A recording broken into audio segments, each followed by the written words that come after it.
Waalaikumsalam warahmatullahi Semoga wabarakatuh. teman-teman nanti bisa mengakses. Ini semua materi kajian di DSN Institute 2 minggu yang lalu.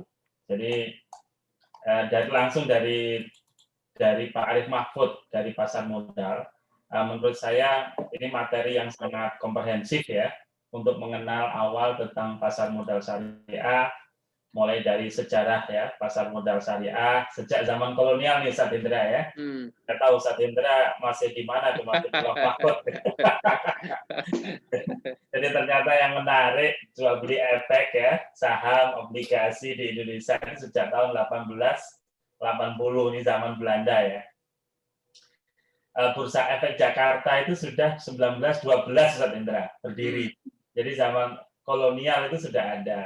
Surabaya juga demikian, Semarang. Nah, dulu ada Semarang, Ustaz Indra. Nah, sekarang kan dipusatkan di Jakarta ya. Dulu di Surabaya ada, di Semarang ada. Tahun 1925 ini masih zaman Belanda juga ya. Nah, kemudian Bursa Efek Surabaya, Semarang ditutup tahun 45 kayaknya pas perang genting-gentingnya ya. Nah, kemudian Jakarta dibuka kembali tahun 52, ditutup lagi, dibuka lagi gitu. Nah, sejak zaman Orde Baru, zaman Pak Harto tahun 77 itu baru pasar modal normal ya 76 yang di Bursa Efek yang saat ini ada di Jakarta itu. Nah, ini tahun 77 itu mulai normal. Nah, teman-teman tadi terkait peraturan perundang-undangan ya, mohon maaf nih. Kalau tadi disampaikan beberapa peraturan perundang-undangan itu sudah ketinggalan semuanya. Jadi peraturan perundang-undangan itu sebelum ada OJK itu tadi itu.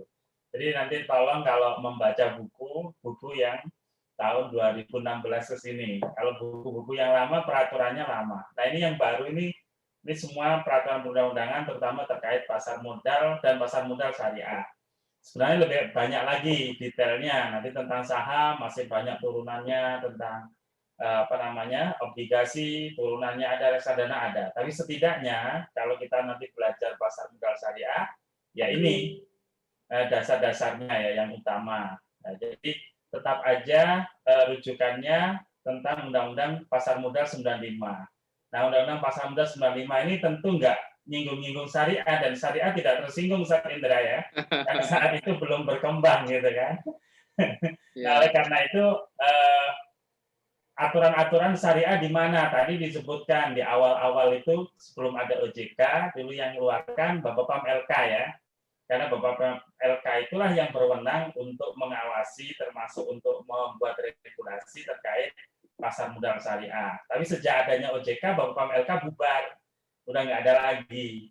Nah, oleh karena itu peraturan-peraturan terkait pasar modal semuanya diterbitkan oleh OJK. Nah, ini OJK ya. Dari selain undang-undang maksudnya, ini sejak adanya Undang-Undang Nomor 21 2011 Otoritas Jasa Keuangan, dan seingat saya waktu itu tahun 2012 atau 2013 ya mulai migrasi ya dari Bapepam LK ke OJK. Maka tahun 2015 itu OJK banyak banget memproduksi POJK-nya. POJK tentang penerapan prinsip syariah di pasar modal. Nah, ini aturan-aturan umum pasar modal syariah di sini. Kemudian ada ahli syariah pasar modal ini yang ngawasi pasar modal syariah. Jadi kalau di lembaga keuangan lain itu ada namanya DPS, kalau di pasar modal namanya ASPM. Nah, ASPM ini bisa berfungsi DPS, nanti menjadi DPS di MI, manajer investasi yang reksadana, ya itu harus ada DPS-nya.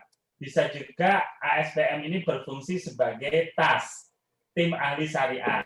Jadi setiap perusahaan yang mau menerbitkan sukuk syariah nanti harus punya license ASPM.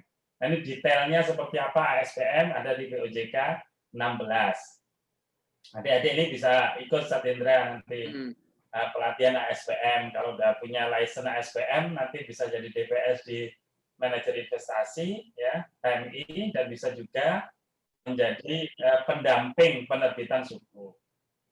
Nah, kemudian ada POJK 17 ini penerbitan dan persyaratan efek syariah berupa saham. Jadi kalau dia mau mengklaim sahamnya sebagai saham asli syariah ya, bukan hasil verifikasi dari emiten yang nggak syariah kemudian diklaim syariah, tapi asli syariah bagaimana persyaratannya nanti ada di POJK 17 ya. Alurnya seperti apa sampai kemudian listed ya, terdaftar di bursa efek dan diperdagangkan. Mulai dari pasar perdana sampai sekunder nanti diatur di sini. Kemudian ada yang POJK nomor 18 tentang sukuk. Ini yang terkait obligasi syariah. Dari A sampai Z ya, apa itu obligasi syariah, syarat-syarat penerbitannya, dan dokumen-dokumen yang harus ada semuanya nanti diatur di POJK nomor 18. Sudah ada POJK nomor 20 ini. Ini nomor 33 dulu. Ini baru nih, nomor 33 ini baru. Dulunya nomor 19 ya. 19 ini diperbarui. Nomor 33 ini tentang reksadana syariah. Ini juga dari A sampai Z tentang reksadana. Kemudian POJK nomor 20 tentang penerbitan persyaratan efek beragun aset syariah. Jadi ini semacam reksadana tapi investasinya di aset-aset ya, yang aset-aset syariah, bisa perumahan dan lain-lain. EBA ini sudah ada fatwanya juga. Jadi nanti aset yang untuk ditawarkan, asetnya ini dilakukan proses sekuritisasi namanya. Nah, kemudian tentang akad-akad tadi kan disinggung ya, yang menyinggung akad-akad itu sudah diganti POJK nomor 53 tahun 2015. Memang sebagian besarnya tinggal mengalihkan dari Bapepam LK yang lama, kemudian kayaknya sih diganti ininya doang nih, sampulnya aja itu. Isinya sama aja dengan yang lama. POJK nomor 30 tentang dana investasi real estate. Jadi ada investasi di real estate tapi diskemakan seperti KIK gitu. Ada. Jadi seperti reksadana ya. Cuman underlying-nya adalah real estate syariah. Kemudian POJK 61 2016 menerapkan syariah di pasar modal pada manajer investasi. Nah, ini mengatur MI reksadana yang ada yang fully syariah, ada yang unit syariah. Nah, ini nanti diperkenalkan di POJK ini. Dan POJK nomor 35 tentang kriteria penerbitan daftar efek syariah. Nah, inilah yang dipakai oleh OJK nantinya untuk menyaring dari saham-saham yang ada di bursa efek yang sekitar 640 berapa itu. Nanti disaring mana saja dari 600 sekian itu yang masuk syariah. Dan apa saja parameter cara penyaringannya seperti apa. Itu ada di POJK 35. Nanti detailnya di belakang uraiannya ya, Anda bisa baca. Dan POJK 318 penerbitan dan persyaratan sukuk. Nah, ini dulu ada POJK sebelumnya ya, kalau tentang sukuk itu. Nah, kemudian diperbarui. Ini POJK 18 ya. Nah, kemudian POJK 18 ini disempurnakan dengan POJK nomor 3 2018, akan tetapi sebagian aturan yang ada di sini masih juga digunakan. Nah, sehingga tidak dihilangkan peraturan yang ada. Nah, teman-teman, kalau ini proses penawaran umum, ini saya kira nggak perlu saya sampaikan secara umum ya. Intinya kalau orang mau memperdagangkan saham ya, menawarkan saham, tadi sudah disampaikan ada apa namanya proses pasar perdana, ada pasar sekunder. Jadi kalau pasar perdana itu ketika awal mula perusahaan menawarkan sahamnya, gitu. Nah, bisa jadi ketika menawarkan pertama, dia nggak langsung ke bursa efek. Nah, dia tawarkan dulu orang terbatas, baru nanti ketika minatnya banyak, nah, baru nanti didaftarkan ya ke bursa efek. Nah, ketika sudah, kalau Anda membeli pembeli pertama itu pasar perdana, tapi ketika sudah didaftarkan dan efektif saham-sahamnya terdaftar dan diperdagangkan di bursa efek, itulah pasar sekunder. Nah itu bedanya. Nanti syarat-syaratnya apa? Ya ini proses-prosesnya ya, proses-proses dari penawaran umumnya. Ya, nanti ada kelengkapan hukum nih, sarjana hukum ya. Ini penting nih untuk menguasai aspek ini, nanti bisa bekerja sebagai pihak yang melakukan judi, artinya meneliti seluruh proses-prosesnya itu tidak bertentangan dengan hukum ya, baik hukum Islam maupun hukum positif maupun hukum Islam, dia bisa melakukan judi. Kemudian kalau lembaga-lembaga yang ada di bursa efek ini tadi sudah disampaikan ya, secara umum tidak tidak banyak perubahan ya, karena yang tadi disebutkan lembaga-lembaga itu rujukannya ke Undang-Undang tentang pasar modal ya tadi ya, ini Undang-Undang Nomor 8 tahun 95. Jadi yang terlibat itu pihak-pihak ini. Nah, ada aktor utamanya, ini kita harus tahu ya. Aktor utama ketika kita bicara pasar modal, itu aktor utamanya adalah pertama bursa efek. Kita tahu bursa efek itu ya pasar. Jadi kan ini pasar modal ya. Kalau pasar jualan pasar yang umum kita tahu, ya di situ jualan sayur, jualan macam-macam ya. Nah, pasar modal berarti yang dijual apa? Modal. Modal yang dalam bentuk efek-efek itu. Efek itu bisa saham, ya. Efek itu bisa reksadana, efek itu nanti bisa juga berupa sukuk ya. Nah, aktor-aktornya itu yang utama 3 ini. Ada bursa efek, ada lembaga clearing dan penjaminan, ada lembaga penyimpanan dan penyelesaian. Jadi yang menyediakan fasilitas dagangnya, jadi PD Bapak ya, Pasar Jaya gitu ya. PD Pasar Jayanya itu ini bursa efek nih. Nah, ketika transaksi di bursa efek untuk mengamankan dan menjamin bahwa transaksinya nanti berjalan lancar, tidak gagal serah dan lain-lain, nanti ada namanya lembaga clearing dan penjaminan. Nah, agar efek-efek yang diperdagangkan tadi aman juga, tidak hilang, ya, dan kemudian ketika pemilik efek tadi sudah waktunya dapat dividen terbayarkan dengan baik, nanti ada lembaga penyimpanan dan penyelesaian.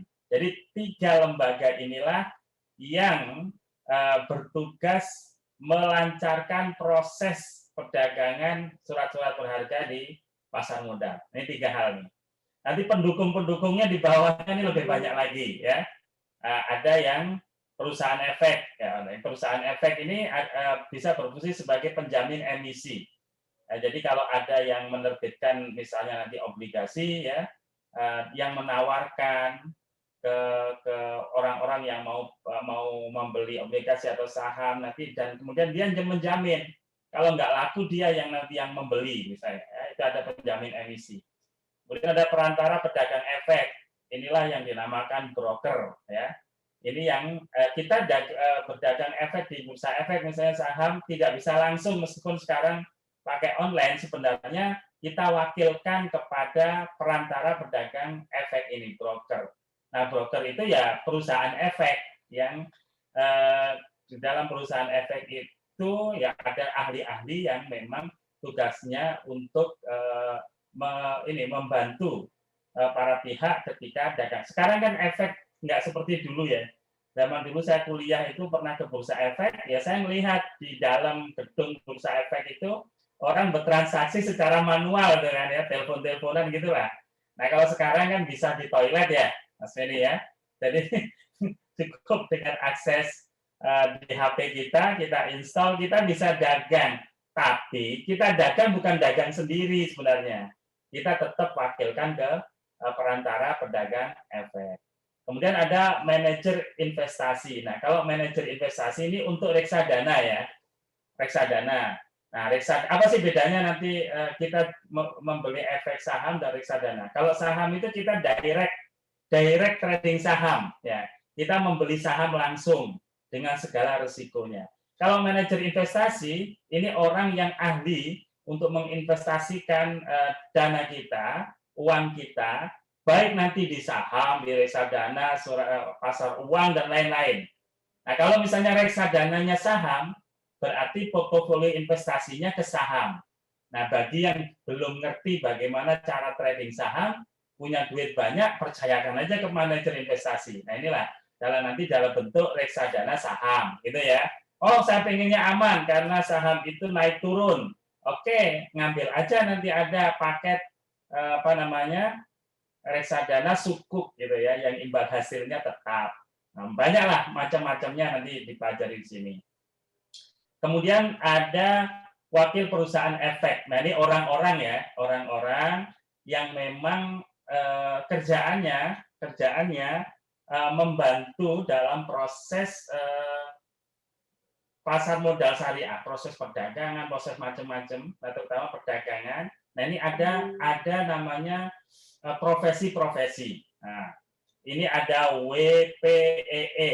Nah, ini wakil penjamin emisi efek.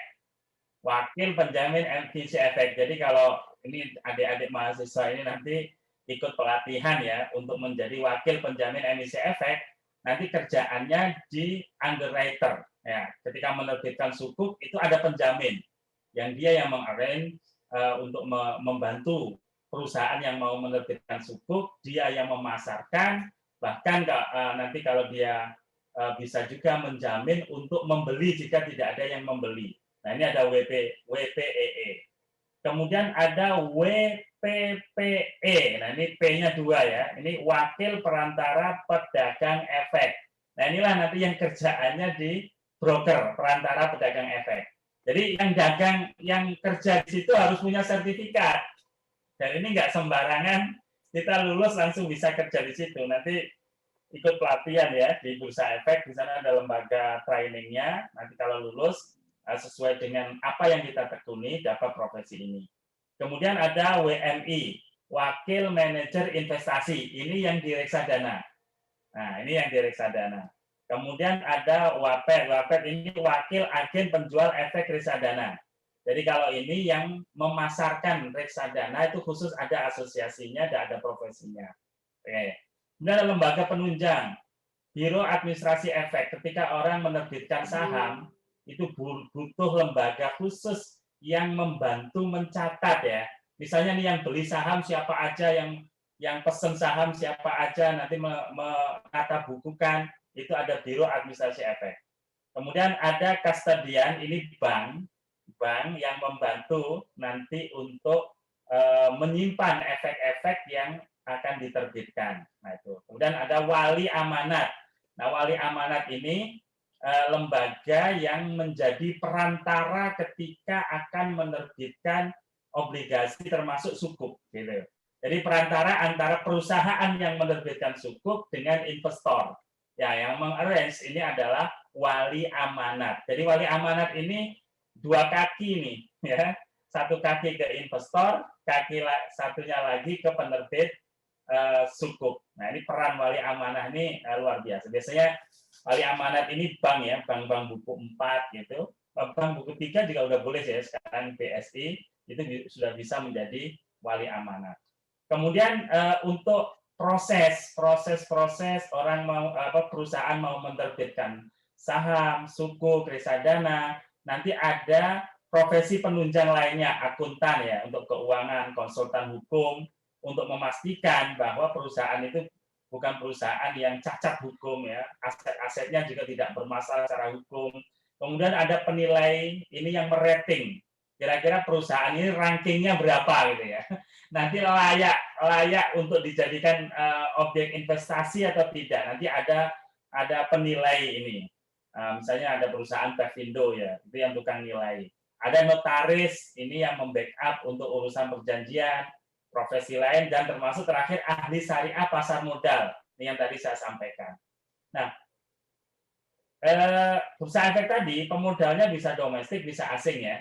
Bahkan sekarang ini kalau nggak salah 60% lebih itu asing yang investasi ke Indonesia. Ini Ustadz Hendra yang harus kita lawan Ustadz Hendra. Karena kalau misalnya mereka ini bosan investasi di Indonesia atau khawatir karena kondisi ekonomi atau politik yang tidak kondusif, dengan seenaknya mereka melarikan modal lagi ke luar negeri. Jadi dijual semuanya, akhirnya ya kadang harga jadi jatuh gitu ya, harga sahamnya. Nah, ini karena permainan asing.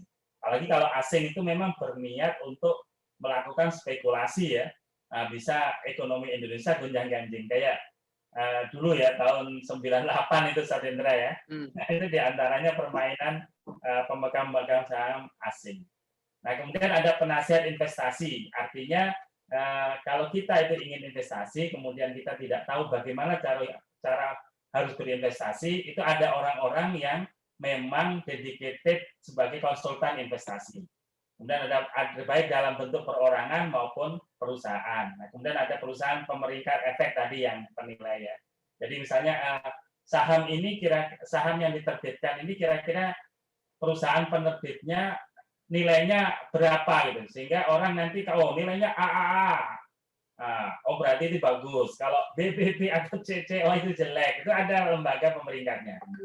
Nah, kemudian yang terakhir terkait pihak-pihak yang terlibat, ini ada emiten, ya, emiten, ada perusahaan publik, ada reksadana. Nah, kalau emiten ini kan perusahaan yang menerbitkan surat berharga, ya, bisa saham, bisa obligasi, bisa perusahaan publik. Ini maksudnya adalah perusahaan yang dia sudah membuka diri sahamnya untuk publik. Jadi tidak hanya orang-orang tertentu saja.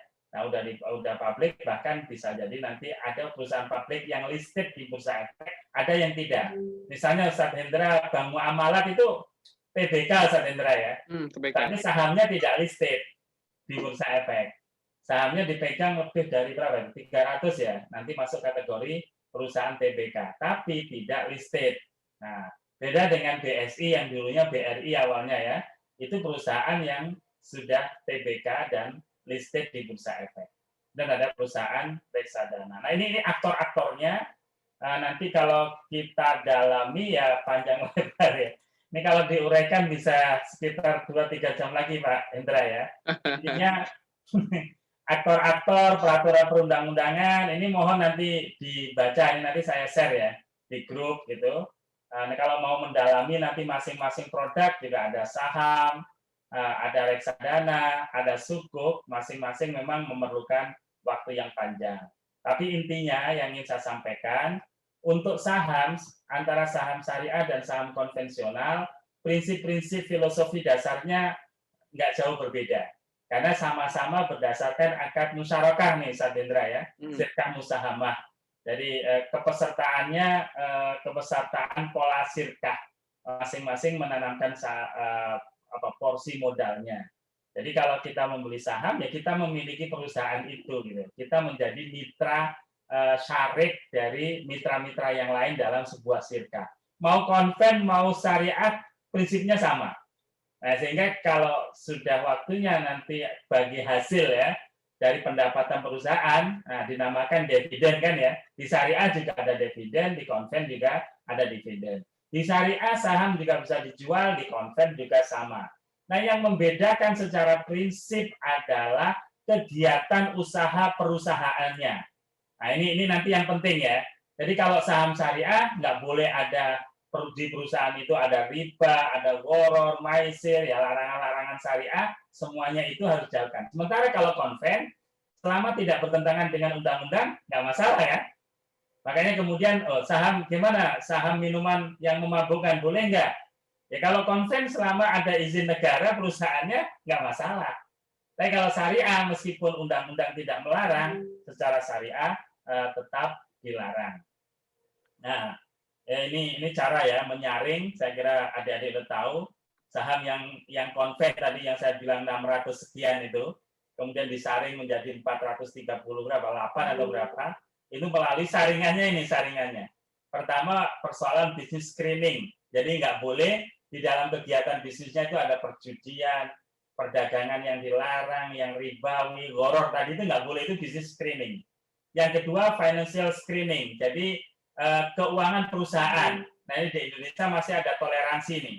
Jadi perusahaan masih bisa masuk kategori sahamnya syariah meskipun utang berbasis bunga dibandingkan total aset tidak lebih 45%. Masih punya utang yang konvensional, Ustaz Hendra. Nah, ini nggak boleh lebih dari 45% dari total aset dia. Nah, yang kedua, pendapatan non halal 10% masih ditolerir, Ustaz Hendra. Nah, ini kalau zero bagaimana? Kalau zero yang muncul hanya 4 saham yang syariah, Ustaz Hendra. Dari 600 sekian hanya 4. Nah, adanya toleransi ini juga biar jumlah saham syariah itu banyak. Nah, saham syariah itu sebenarnya ada saham yang memang asli syariah, memang perusahaan syariah. Kayak BSI gitu ya, Bank Muamalat seandainya listed. Nah, kemudian ada Bank Penin ya, Penin Bank. Nah, dan ada asuransi juga, asuransi apa yang syariah yang dia udah listed. Itu asli syariah. Tapi yang banyak itu perusahaan aslinya tidak syariah, Pak Hendra. Tapi karena di screening tadi dia dinilai syariah. Makanya ada istilah ini ya, perusahaan menyatakan kesyariahnya. Jadi dia aktif menyampaikan saya silakan diaudit dan dinilai. Tapi ada yang pasif karena diem juga udah syariah. Nah yang bertanya ini yang sebelah kiri nih.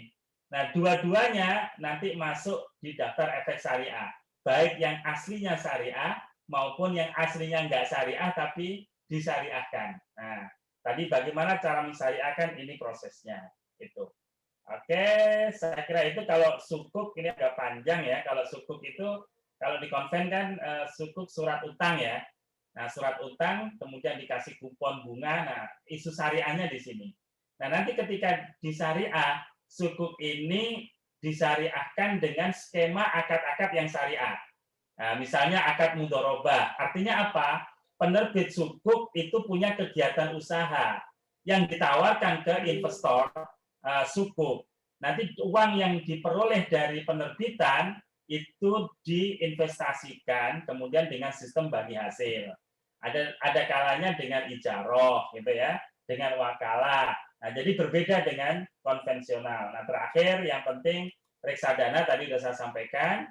Jadi kalau reksadana ini ya perusahaan atau badan hukum yang menawarkan investasi bagi orang-orang yang tidak bisa investasi sendiri karena dia punya ahli-ahli investasi. Nah, nanti investasinya kemana? Reksadana ya bisa ke saham. Kalau itu reksadananya saham, ada ke sukuk, ada pasar uang, ada campuran, termasuk tadi reksadana yang investasinya ke real estate. Gitu. Jadi macam-macam nih paket-paket investasinya. Nah, selain reksadana yang saat ini berkembang, saya kira itu yang lain kayak EBA tadi belum ada berkembang. Sudah ada peraturannya Ustaz Indra, tapi belum satu pun yang menerbitkan itu ya. Nah, efek berbasis aset tadi itu masih banyak yang belum menerbitkan. Saya kira itu tambahan dari saya. Sekilas nih, karena kalau diuraikan semua nanti sampai maghrib. Syukran. Terima kasih Pak Kiai. Luar biasa ya ilmunya yang tentang pasar modal syariah ini. Betul, kalau dijelaskan, Masya Allah luar biasa, sangat panjang. Tapi bisa kita pahami bahwa ada di pasar modal syariah tadi ada produknya yaitu saham, ada obligasi, lalu kemudian ada reksadana. Artinya ketika kita nggak bisa investasi langsung di saham, ya nggak bisa investasi langsung di obligasi, nah bisa investasi di reksadana. Nah Pak Kiai,